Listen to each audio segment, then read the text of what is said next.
process, and how it went for Haverford. So what is cyclical monitoring for continuous improvement? And because this is special education, this is yet again another acronym, CMCI. And CMCI is basically a process where PDE's Bureau of Special Education evaluates special education programs and procedures of school districts with regards to compliance with state and federal mandates. This happens every 6 years, and they review 3 years of data. For us, the data reviewed was from the spring of 2019 to the spring of 2022. And the next slide, I'll talk a little bit more about exactly what they're reviewing when they come in. So the process includes what's called a facilitated self-assessment. This document, and I believe I shared a bit of this when I did the special ed plan presentation. This ended up being about a 150-page document, not including attachments. There's 23 areas that are reviewed and many documents that need to be uploaded. So what's the data they're reviewing for the facilitated self-assessment? They're looking at graduation rates, dropout rates, our policies and procedures on student discipline, assistive technology, least restrictive environment, child find, positive behavior support plans, suspension rates, confidentiality, our process for independent educational evaluations, many other things. So each section is one topic. We have to upload a variety of items such as board policies, procedures within the district, actual documents for children. So they randomly select children whose IEP evaluation report and other related documents need to be uploaded into their system. And that's all done before they come out to meet with us on site. So like I said, that was a pretty lengthy procedure, and we had everything submitted to PDE. Included also was a parent, student, and staff surveys and interviews. The surveys are written and basically organized by PDE. So it's not something we generate, it's something that we're sent the link to send to parents of students who receive special education. Only students who are 14 above qualify to take to participate in the survey, and then staff surveys, and they go to everyone, every teacher in the district, regardless whether they're a special education teacher or general education teacher. So we got that data back, and they use that data to inform some of what they'll tell us we need to either work on or areas that we're doing really well at. In addition, the Bureau of Special Ed does come out to the district for on-site visits. This includes additional pulls of files for an on-site file review and visits to classrooms. So they were here, they were only on site for 2 days as a 3-day visit, but the first day is online. Now that we can do things like that. Usually it's 3 days in person. They came out, they have a list of students that are generated, it's randomly selected. Basically, they're looking to try to identify students at all levels, students with that meet a variety of disability categories, students who are both within the district and have been placed at approved private schools. And they actually do go to visit the students' classrooms to interview their teachers. They go out to the approved private school to observe the students and interview their teachers. And they do interviews of the students' parents as well. So that's a very obviously involved process when they are here. And with that being said, the results were really good for us. Our first initial conversation with the Bureau of Special Ed was that we had what they considered, and I quoted them because I wrote it down as soon as she said it, a very healthy audit. She said we did really well. We actually got commendations, which she says is not typical, it doesn't always happen, but the area we received commendations for was for our inclusive practices. Typically, least restrictive environment is an area of improvement for a school district. We are not a school district that has that as an area of improvement. But in addition, they asked us basically, why do we think Haverford's so special? And we shared why we think Haverford's so special. Not every district has a Best Buddies Chapter of the Year. Not every district is a National Unified Championship School with Special Olympics. And not every district, in fact, we're the only district in the IU in Delaware County that has unified sports at the middle school level. And to me, that really speaks to the involvement of our parents, the involvement of all of our students and teachers and administrators in trying to make Haverford a place where everyone feels they belong. The two parents who started the basketball, it was Mary Kristen Haskell and Rhea Dunlavey. They are very involved in helping us get things started. So they received the Dominic Recruity Award this year.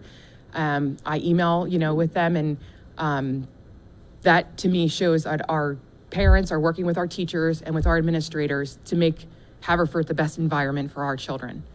We do have areas of improvement. PD wouldn't come out here for 3 days and leave without giving us something to improve upon. And we always say we're pretty good, but we can always be better. So the areas of improvement that were identified, ESY documentation. This wasn't to say that kids who qualified for ESY didn't get ESY. There were just some IEPs where the dates weren't written in the ESY section, or the goals weren't starred that they were ESY goals. So we are planning to correct that. Also in the teacher survey, there were perceived barriers to students receiving special education supports participating within their general ed curriculum. So 51% of teachers felt that there were some barriers to students who receive special ed to participate, and so that's something we need to address. And student participation in the PSSA. So our SPP target was 95% of students with disabilities participating in the PSSA. We were, the data was from the 2018-2019 school year. We had 91.8% of students participate in the ELA portion, and we had 92.9% participate in math. So we didn't quite meet the target. Now, that is an area of improvement, and unfortunately we are getting this information now based on the 2018-2019, and we're supposed to show 3 years of improvement on participation in PSSA scores. And if you all remember, there was this thing called COVID where we didn't take tests for a little bit, and then maybe when we did take them, not everyone participated in them. So those 2 years are years that we're supposed to be showing improvement. So we're gonna do what we can to improve, in the coming years. Nicole, but kind of aren't we at the parents? I mean, that's kind of a hard thing for us to improve because parents can opt out of that and we have no control. You are that. correct. Okay. Like that seems like a tough thing for the district to have to. Yes, the target's 95%, and I think we're pretty darn close. We have very good numbers, but that is what we're expected to get to, and we will do our best to improve, but we don't have entire control over that. But we'll do what we do have control over, do what we can to try to improve that number. I'm gonna guess it probably went down over the last couple years when we were supposed to be going on an upward trend because of things outside of our control. But we'll do what we can. That is an area of improvement for us, and we'll work on it as best we can. I'm just curious, how does that compare to other districts? We have a really good participation rate. Okay. We're pretty high. Yeah. So yeah, that was going to be one of my, the 95% target, is that one that we selected and put forward as a goal, or that was that kind of a mandate? That is the SPP target selected by the state. What is actually I'm just curious, what is our participation level for regular ed students? I do not know that off the top of my head. Jen is looking like she's thinking, but she may or may not. I don't want to, I'm trying to remember. Let me send it to you. I will find it and send it to you. Yeah. As a part of we have not been in violation of the 95% for general ed, so I know it's at least that, but I can't say for sure what it is. So I'll go back and look. Oh, I was not even aware. So if we don't hit that in regular ed, each building has the third, fourth, and fifth grade get tested, the sixth, seventh, eighth grade get tested. So you have to have 95% in your building take the test. So we have not been, or your N goes down for them to divide your proficiency levels. So they'll sort of count against you. The ones who were not participating don't get taken out of the equation entirely. They will count, and they will be considered not proficient. okay. And that is something that's within our control. We can educate our parents on that. And that was something I spoke to a few parents on the phone through the special ed plan process. And that was something that one of the parents said, like, oh, well, if we knew that it was impactful for some number with the district, maybe more people would be interested in participating, and maybe that's some education that could happen for parents when that time comes. No clue. This is not at all. So actually, education for parents is one of the things that I had written down in terms of engagement. But the larger part of that question is, as a part of the audit, are we ever offered strategies, ways to make these improvements? Yes. So one, parent training is actually part of the 23 items in the facilitated self-assessment. So we have to load into this system all the different dates and parent trainings we have offered, and we've met the criteria for everything with that. We do a lot that I think people don't see is that we do a lot of individualized training for parents. So if their child receives something very particular, we invite them when our staff is trained to participate in that training. So that might not be something that's on the website because it really pertains to a very small group of children. But then we do a lot of other broader trainings that are, on the website and Instagram, and we try to get people out for. But that is one of the 23 items on that facilitated self-assessment. And can you repeat the second part of that? Well, you kind of answered already, was do they offer strategies for improvement as a part of the audit? Sure. So after we had the audit, there's some time that goes by and things go to this person at PD and then to that person and back and forth. And then eventually everything is done. And then someone contacts us and says, here's your results. And they set up a meeting with me and Natalia. And we met with them and they offered, Patan is the PA teacher training network. Okay. They offer someone from Patan to come meet and hear what we want to improve on and what the state says we need to improve on. And they kind of give some suggestions on things we can do. They have a lot of training through Patan that we can possibly access. We also work with our IU for training. So they do meet with us and kind of, it's more of a training availability than something that I guess could address the PSSA number. But yes, they do offer some support. Okay, that's helpful. Thank you. You're welcome. Okay, so what does this mean in Haverford? Our students and families feel supported in Haverford. We continue to strive to be a more inclusive environment. We're doing well, but we can do better. We always can do better. And we need to ensure that our teachers have what they need to support our students within the general ed classroom. So 51% of teachers seeing barriers, that's an area of concern for us. So what's next is that our team will develop corrective action plans to address those 3 areas of needs. And I just gave you some example of some things that may be on these corrective action plans. These we have to submit to the state sometime towards the end of November. So they give you time to kind of get through digesting everything and making your plan and putting a plan in place, and us to have time to meet with we met with them initially, and then we met additionally with other people from Patan once we had more information. So it gives you time to kind of develop your plan.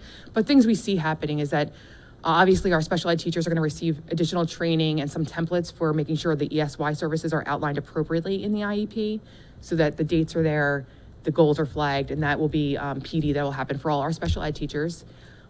Something that will be happening this November, all of our teachers are going to have a training on inclusive practices and inclusion. And that will just be part of the corrective action plan for addressing the teacher's perception of barriers for our students. And also we will monitor our PSSA participation and do what we can to ensure students are receiving their proper accommodations, and those conversations are happening at IEP meetings. That does happen at every IEP meeting. That's a section of the IEP, participation in state and local assessments. And so we're going to look at other possibly parent education and other things we can do to improve that number. Like I said, the last 2 years are years where we're supposed to be improving, but we get this information now and we have to try to work with that. And so we'll do our best. The other thing is that during the on-site visit, they pull individual student files. And so there might be things that they come up with as they call them individual corrective action for those student files. I'm going to be honest, we were audited on COVID basically. And so a lot of the things that were a concern on the student file were signatures that were missing. And when I looked at the date, I'm like, that was March 19th, 2020. We did not have signatures on that document, but then all we do is we send them the most recent documents showing that we've complied with other signatures. It might be an invitation was sent 5 days before the meeting. It's supposed to be sent 10 days. So there's little things for each student that they may want to address, and those things will be happening. We have from now until it's a full year to improve in those areas. And as we've already have several of them closed out because they were like easy items that we had already addressed in the newest documentation. And then we send them to state and they close them out. So it's basically one's the bigger corrective action plan and the one's the smaller individual corrective actions for the individual student file reviews. That is it. Do you have any questions? I had a question about, could you give some examples of the barriers that teachers are thinking of when they feel that there's a barrier to inclusion? Sure, and we actually issued our own survey because the PDE survey didn't give us information to kind of address the concerns. It was more there is a concern, and so we surveyed teachers, and common planning time came up which is it's hard when you have teachers who teach multiple grade levels. That is a concern. Being confident in their ability to differentiate for all learners. So that's why we're doing some of this inclusion training and differentiation. Common planning time was a big one. And it was really the access to the special ed, like that common planning, I think that was the biggest one, was that having that access and that support of the special ed teacher when you have a student who you might, you have the IEP, but how does this really look in my class? What can I do? So we're starting with the training for everyone, and then we're looking at ways to address their other concerns, but we are in the very early stages of getting what we can do, because there are limitations on what you can do with a school schedule Right. and staffing. Thank you. Any other questions or dialogue? Well, it sounds like, there's lots of audits, there's lots of reporting, but it is nice to hear you say this was an opportunity to highlight some of the strengths of our schools and give you a chance to share that and get some positive feedback on it. So hopefully the process is, isn't all the paperwork documentation. Yeah, it sounds pretty overwhelming, but It is a little overwhelming, but I have to say I sent a video clip from the news to our Bureau of Special Education advisor, and I said, I don't intend for this, I just want you to know this is what's happening in Haverford, and this is what I watch when I need to smile in the morning. was it from the basketball game? It was at from the middle school? basketball team. That is great. That is a feel good. Everyone I should watch look that every up. once in a while, Bridget.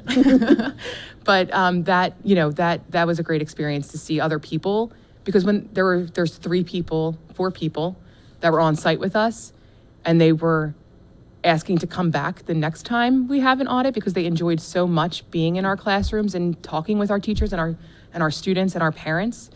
And our Bureau of Special Ed advisor said that people don't typically volunteer to come back to a district. So it was really nice to see that through this that's process. Mhm. That's really good. Good job. Thank you. Thanks. Thank you so much, Nicole. And Nicole won't brag, but I mean, she and her department worked really hard on getting all this together. And I'll just note the timing as well. It was while Nicole was also the coordinator of our pandemic response. So when you think about all of the priorities that come into play, it's just really great to hear that, we're able to balance such an important evaluation along with all the things that were happening on a daily basis. So thank you and your team for that. Thank you to my department. Yeah. And speaking of her department, we have representatives here. I'm happy to welcome Natalia Adalizzi, who has been working very hard all year with a curriculum audit team that's looking specifically at the English language arts curriculum for our students who use special education services.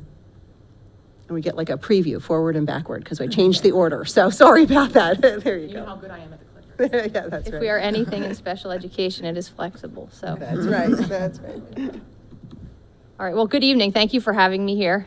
We just took a really big macro level look at special education across the district for all of our students, K to 12, students who are serviced here at an approved private school. We're going to kind of like zoom in a little bit, and we're going to focus on one smaller area now, okay?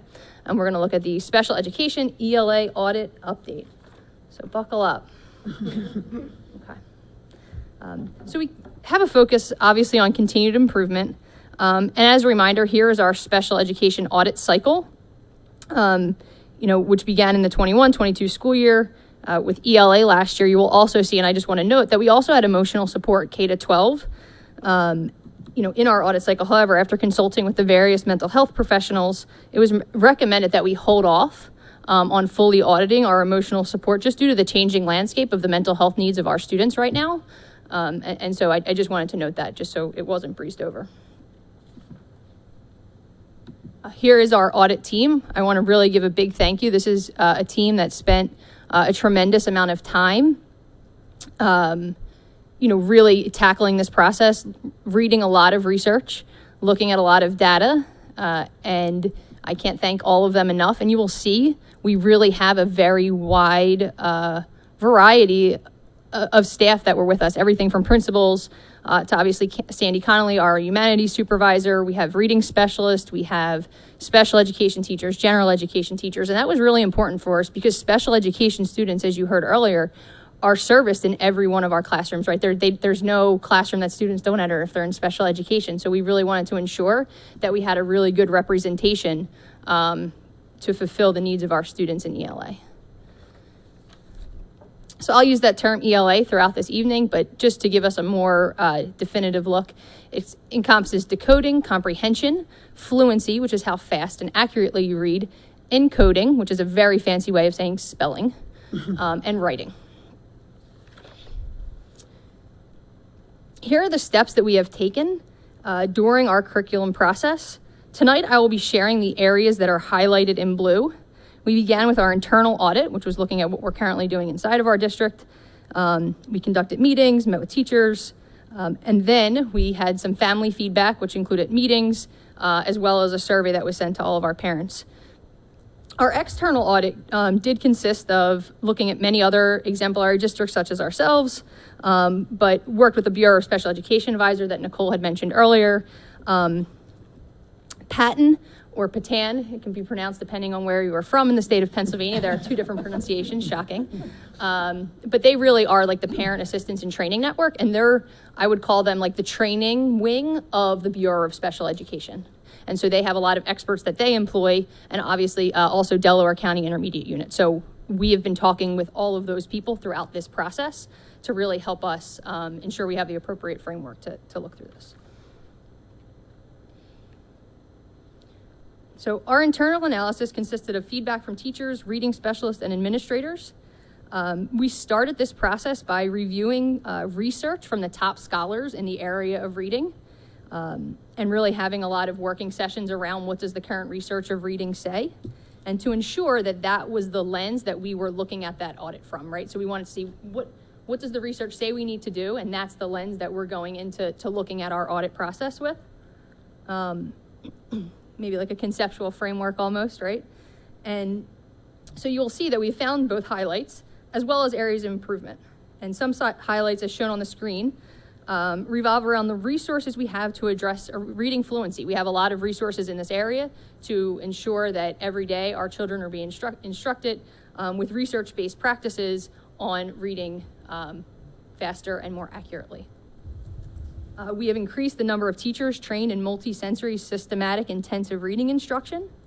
We have programming to address reading comprehension for some of our most complex learners to ensure students make progress, but still have access to age-appropriate text, right? So some of our most complex learners at the high school have the opportunity to read books and stories that we might see in a 9th and 10th grade general education English 9 or 10 class. And in addition, we have multiple normed assessments that provide our IEP teams a lot of information to inform reading instruction and monitor growth. So they were definitely all some highlights that we wanted to focus on. And of course, the purpose of an audit is to find some areas to grow.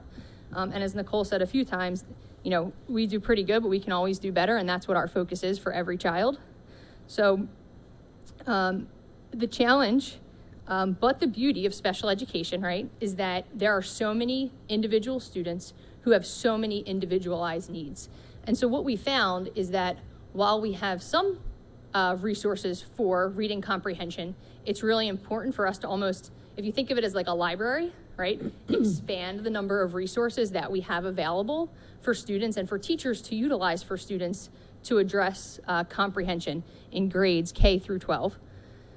There are students who need just a different systematic explicit phonics reading instruction. So we have access to some programming, but that doesn't work for every child, right? And so we just want to start to expand our library of what other resources we have. Don't worry, I will come back in a little while and ask you for those resources. And then we also want to focus on some writing instruction K to 12. The other piece of this was really looking at, rather than just the resources, adjusting our practices, right? So we might have all the resources we need, but how can we make some tweaks and adjustments to ensure The first one is that all staff know the continuum of resources available, right? So there are many times where we're around an IEP table, I might know something exists, but the teacher who's at the meeting may not know that that resource is available. So Shakur and I will work very closely throughout this year to ensure that all of our teachers and all of our case managers, know the resources that we have available when something just isn't working as well as we would like it to, okay? And then we're going to provide professional development to learning support teachers. I put learning support teachers up there K-5, but it's really going to be learning support teachers, our speech and language pathologist. Sandy Connolly and I have worked together. All our reading specialists are also going to attend that. And the purpose of that is to ensure we have a common vocabulary and a common continuum from the supports that students are getting within the general education setting, they're getting during their MTSS. And then if they, get to that special education piece, we're all working, we're all rowing that boat in the same direction. And so that's the purpose of that training. And that's actually happening next week. We've been in the planning stages, Sandy and I, and so it's been exciting. Some family feedback. This is we know it because we live it every single day, right? The relationships that we have with our families. But I can't echo enough even how much the research supports that, right? And it makes sense, right? When you really think about it, but how important it is to have good relationships with families. So getting family feedback on our current processes is a really big piece of this audit. And so you can see that 86% of families agree that our special education teachers communicate in a way that is comfortable for parents, and 11% felt neutral. So we surveyed all of our special education families and asked them to answer various questions on a scale of 1 to 5, 1 being strongly disagree, 5 being strongly agree. For us, because we're always striving for that excellence, I kind of disaggregate the data to really look at agree and strongly disagree, but I wanted to also just kind of give you that neutral answer because it's not that they disagree with what we're doing, but we want to keep pushing people to agree and strongly disagree. Strongly agree, right? Strongly agree. Yeah. Agree. Yeah. Yes, definitely strongly agree. And then 78% of our families feel that we partner with them to communicate about their child's literacy development. And then another 11% of parents felt neutral. So if you add those two numbers together, you're looking at 97% of parents either feeling neutral to strongly agreeing that we're communicating with them in a way that they need. We're going to find that other 3%. But then also another 89% feel that we're partnering with them on their child's literacy development. And again, we're going to continue to focus on making sure that at the IEP table, all of the families feel heard.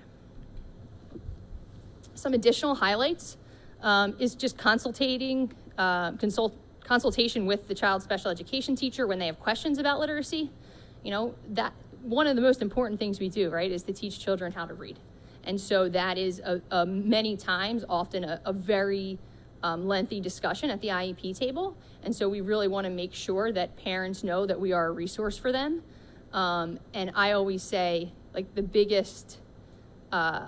thing that puts a big smile on my face is, after a little while of a child being in one of our programs, you go to the IEP meeting a few months later, and they're like, they picked up a book at home, and they showed it to me, and they read it, and they're starting to engage, in a variety of ways. But that is how we know it's working, right? And so we have a lot of data to support that, but then we also see the feedback from the family at the table and from the kid, and that's the important piece.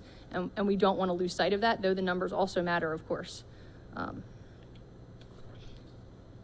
Some areas of improvement. We need to ensure that our teams and school psychologists are sharing with families really how children learn how to read. The professional development that we're embarking on next week is going to do exactly that for our teachers, right? It's really going to talk about the brain science behind reading, how children learn how to read, why children may struggle with reading. If you're seeing this in the classroom, this could be the struggle, and this is how we're going to address that struggle. It's going to be a very intensive training. It's 5 hours next week, and then it's going to be an hour every month for the remainder of the school year with homework. Teachers don't know that yet, but with some homework in between our trainings. And so I really expect that this training will really help boost not just our teachers' confidence, but their confidence in ensuring families understand.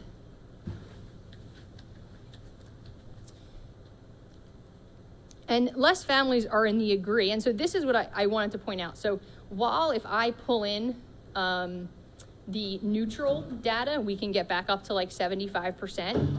This is an area that we need our families to agree or strongly agree with, right? Is that their children are engaged in their literacy instruction.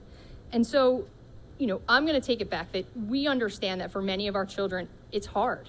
And none of us, even as adults, like to do things that are hard. And while we recognize that, we can't use that as like a reason to not like, I want to address this, right? And so Shakura and I, throughout this year, will certainly be, when we look at our audit, when we come to you with resources, we're going to say, hey kids, like, let's look at these. Does it seem exciting? Does it seem appropriate, right? Like getting student voice when we come to you with resources. And then the other piece that we've had a lot of discussions with curriculum about and a lot of our administrative PD over the course of this year, is just as we refresh our elements of effective lessons. I'm sure you've heard Jen say elements of effective lessons before, paying particular attention to looping in children's background knowledge, ensuring that we're chunking in a way that gives students just that grasp of understanding, right? And so it's part of our PD for all, but we really want to just focus on those areas because we feel like it would increase the student engagement aspect.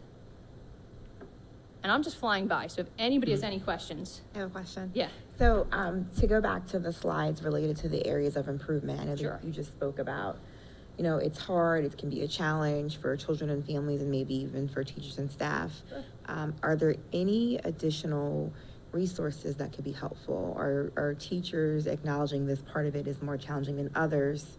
We are in need of X, Y, and Z to make this better.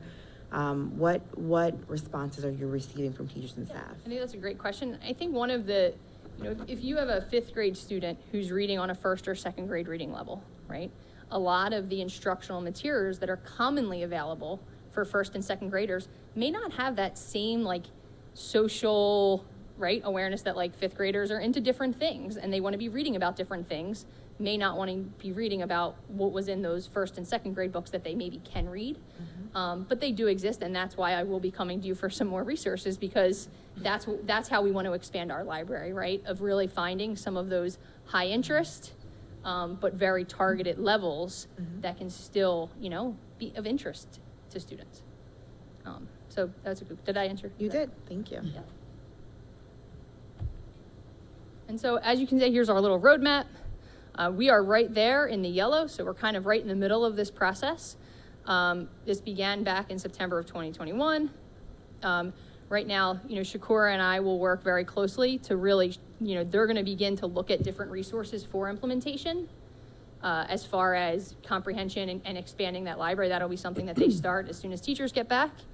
And then, we're going to be working with our elementary staff on that professional development for structured, research-based literacy practices. And then in the spring, as we go through that training, we'll start to develop some resources. So we're heading into the develop year, and then at the end of the spring, we hope to really be in full implementation, and I hope to come back and see you guys again. This is the 2nd free visit that I have. The 3rd one, though, I probably will ask for some fun. So, any other questions? All right. Well, thank you guys so much for having me. Thank you. Thank you. Thank you. I'm just gonna put it on.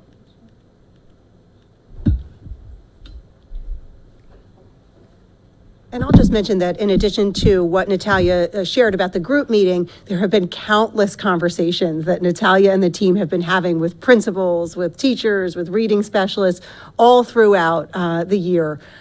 We meet just about monthly as a curriculum and pupil services team, and to see that this audit process come to life for this particular area is very exciting. We've had a process for general education, and now this is sort of the first one we're layering on the special education services sections.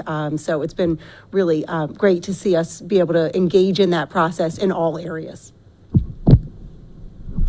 I'd just like to add that I think that, parents in general, their experience as their kids go through the district is pretty much focused on what's happening in the classroom on a day-to-day basis.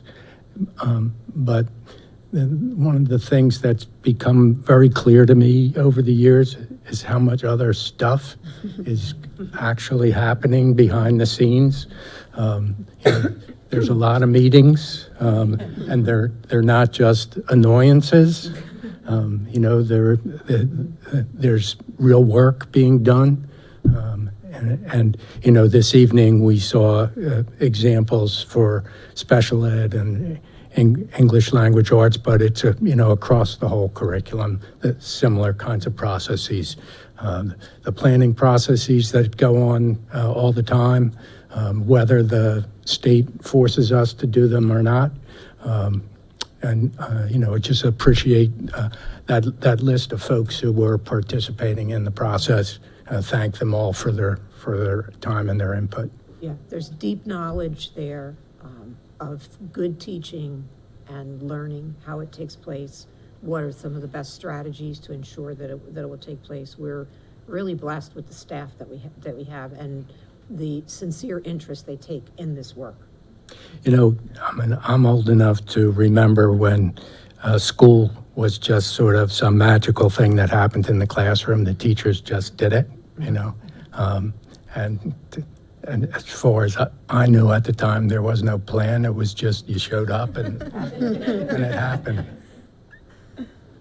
It is impressive to see all of the work that goes into it, but also how we keep hearing these demonstrations of this kind of core practice within the district of doing the assessment, looking at the data, looking not just internally but externally to trends and research and what other districts are doing that we could learn from and how to bring that back and help our program. And it comes up time and time again. And I think that is just like an excellent demonstration of this kind of strategic way of thinking, and that your acronym, the continuous monitoring of continuous improvement, cyclical monitoring of continuous, like that is just so embedded in the work that that is going on here behind the scenes, so that when our students show up in the classrooms, they have the latest and greatest thinking and best practices on how to learn. And I really appreciate this look kind of behind the scenes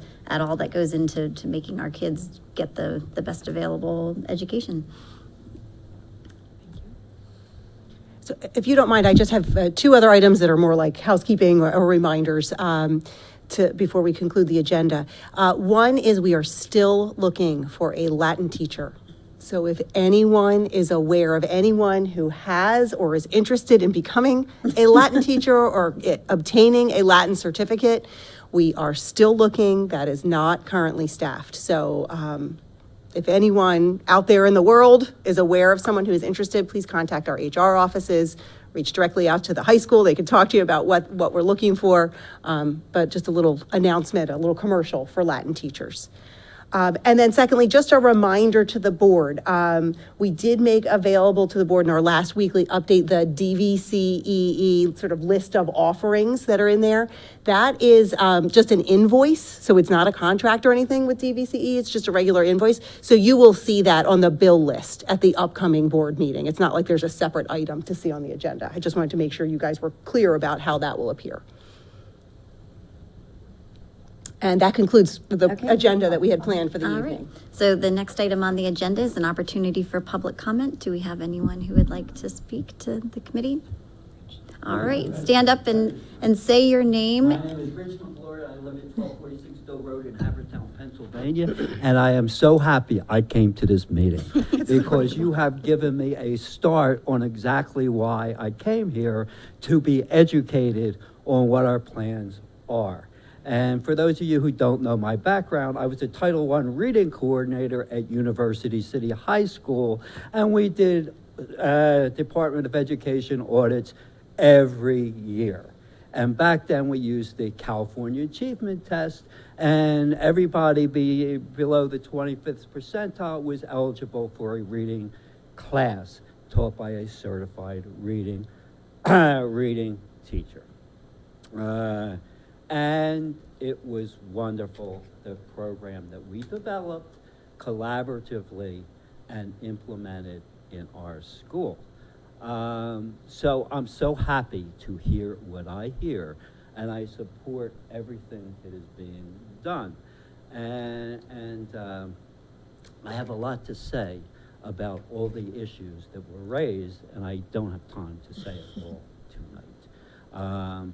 I used to provide professional development in teaching of reading to the entire staff, the special ed teachers, and the content area teachers. And just so you know, if I could have just a little more than 3 minutes, the best professional development program I ever designed and led for the entire faculty at University City High School was entitled Collegial Discussions on Reading in the High School, where we had, it was 10 periods, we paid the teachers, we had content area teachers, we did it about 20 at a time, and we had each, for instance, a session on development of word recognition, fluency, comprehension, developing inferential comprehension, and all the reading abilities that we need to develop in our children. And some of the lessons that those teach, and we shared what we did in our classrooms, and the English teachers shared, and the science teachers shared. And some of their things that we learned from each other were amazing at how good some of the things were. And we talked about how we could improve collectively, because reading is not just taught by reading teachers, reading specialists, it's taught by everybody in the school. And just in support, I'm here to advocate for a reading specialist for our autistic support program at Manoa. And I'm only here because of the development that my grandson and his classmates have done, especially for my grandson in his verbal ability. Because 3 years ago, we didn't know if he was ever going to talk. Now he is talking too much for my island, and he is now speaking in whole sentences and all. But he is not ready to learn to read until last year in 3rd grade. So now, we had a goal of being able to read with adequate fluency and comprehension at the 1st grade level by the end of last year. We made substantial progress, and I mean very substantial progress towards that goal, but we didn't quite get there, okay? Not from any reason of us. Mrs. K is the most wonderful teacher I have ever met in my life. She not only held that class together during the pandemic, she held our family together during that pandemic, because it was not easier for us. And I did the online instruction, and we're moving on now to a new, support teacher who we hear is wonderful, and we'll support her just like we did Michelle. But that communication between us and Michelle Kaczmarski was integral, and so was the exposure to typically developing children in the regular classes, instrumental in his language development. We can send kids to therapy all the time, but that's not near as powerful as the environment they live in every day, and going to those regular classes, to the speech therapist. He has an occupational therapist. I didn't even ask for them, but I am asking for a reading specialist, okay? Because we've had discussions about that. As far as the science and of reading and the teaching of reading, remember this: reading is an ability that is developed over time, and it's developed, progressively from grade levels. To me, these are the stages of reading development. Beginning, which has primer, pre-primer, and first, and then when kids get second, there's a click that goes on their brains. And I taught high school kids with 2nd grade and 3rd grade reading levels. We call them basics. To me, that's a stage of reading development. And then the 4th through the 6th, we call them intermediates. And that's a whole stage that they go through. But in those classes that we taught, and then anybody that has a 7th grade reading level does not need direct reading instruction anymore. They have their fluency, they have their comprehension, they have their reading skills, and they just need to develop it in a regular, normal way. However, kids at the 6th grade below, it is my professional opinion of 40 years in this profession that they need direct instruction by qualified teachers in reading, okay? And I believe that a reading specialist will be a big help to my grandson and his classmates. And, you know, when you have, autism is a funny thing. When you live with an autistic child every day and see what it has done to him and the abilities that they struggle with, I know you want me to get out of it, but this, what I have to say is crucially important to those children, all right? They need to develop their reading ability, and they are intelligent enough to do that, okay? And one more thing before I go, it is my professional opinion that the PSA tests are the worst standardized tests ever imposed upon school children in my lifetime. The way they are used is inappropriate. Standardized tests can only be used appropriately as screening devices. And kids who score low on them should receive professional informal assessment. An informal reading inventory is the most accurate assessment of reading ability done by a qualified professional. Reading teachers who are certified reading specialists, every day, every reading lesson, every, quiz or test or however you want to evaluate it is an assessment opportunity. What Natalia said about, we called them, and they are probably still today, high interest, low level, authentic reading materials work best for reading instruction. And that is the problem with my grandson. He's now going into 4th grade. He has, at best, could say a 1st grade reading, instructional reading level.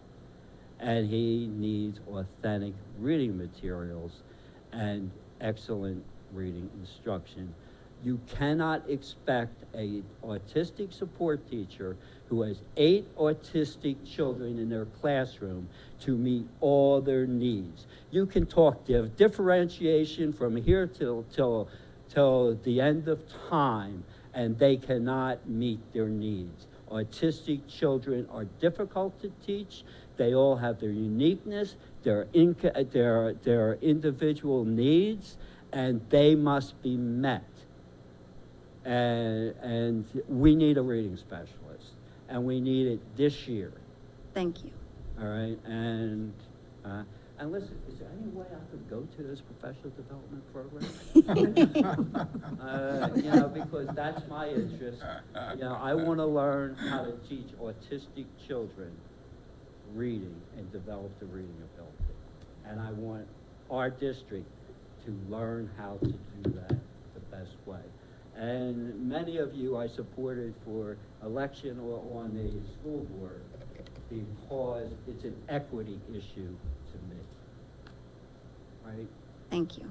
It's an equity issue. Thank you very much, and I said 1/1000th. Come back whenever you like, Mr. McGlory. We're here all the time. And take my little Johnny out for us. But thank you for this. It was wonderful what I saw tonight, and you're on the right track. Thank you. Sarah Johnson. I just had a question. I know this is, first of all, thank you for the presentations tonight. They were great. This is unrelated to the presentation tonight, but I'm just wondering if there is going to be any audit with the ESL students, because I know a lot of the funding for the ESSER funds was allocated to the ESL students, and I'm just hoping that we can get kind of more information about how those students are doing, how they've been supported with those funds. So I'm just, if there's any information you could give us, I'd appreciate it. Thank you. Sure. In terms of auditing how the students are performing, we would look at that when we do our testing report in the fall to the board. With respect to the ESSER funding, if you look at the application that is online, we were to check off the boxes for children who would be impacted by the way in which the dollars were used. We've checked off every box because we're using those funds predominantly for the MTSS at the elementary building. And that's not just for English learners. That's for all of the students in the building. So that's why that particular box, if you have looked at the application, I believe you have, that's why that box is checked off, but it's checked off with a lot of other boxes for identifying other students as well. But speaking specifically about English learners would be part of our fall testing report to the board. Okay, so there'll be a specific information about those students in that testing report of how they're doing. Okay. And when in the fall do you think that is? Well, that all depends on when we get the information from the state. Sometime in my tenure here, October is the earliest it has been delivered, but it's also been as late as the first meeting in December sometimes. But just as a school board, you don't really know how those students are performing like if there was any learning loss. Well, the regular monitoring that goes on by the teachers who work with them, just as with any students, is occurring, is ongoing.